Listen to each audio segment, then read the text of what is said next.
নমস্কার, আবারও এসে গেছি শ্রী শ্রী ঠাকুর রামকৃষ্ণের অমৃতবাণী নিয়ে। সাধন ও আহার। আমার ভিডিও ভালো লাগলে অবশ্যই লাইক কমেন্ট করবেন, আর সাবস্ক্রাইব করবেন, একটা শেয়ার করে দেবেন।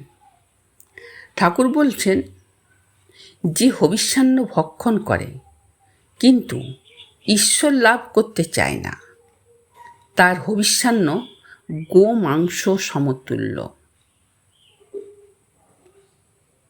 আর যে গোমাংস ভক্ষণ করে কিন্তু ভগবানকে লাভ করবার চেষ্টা করে, তার পক্ষে গোমাংস হবিষ্যান্নের তুল্য হয়। স্বর্গীয় মহাত্মা বিজয়কৃষ্ণ গোস্বামী মহাশয়ের শাশুড়ি একদিন পরমহংসকে দর্শন করতে এসেছিলেন। ঠাকুর তাকে বলেছিলেন, তোমরা বেশ আছো, সংসারে থেকে ভগবানেতে মন রেখেছ। তিনি বললেন, কই, আমাদের আর কিছুই হলো না, এখনো আমি যাত্রার এঁঠো খেতে পারি না। ঠাকুর বললেন, সে কি গো, যাত্রার এঁঠো খেলেই কি সব হলো?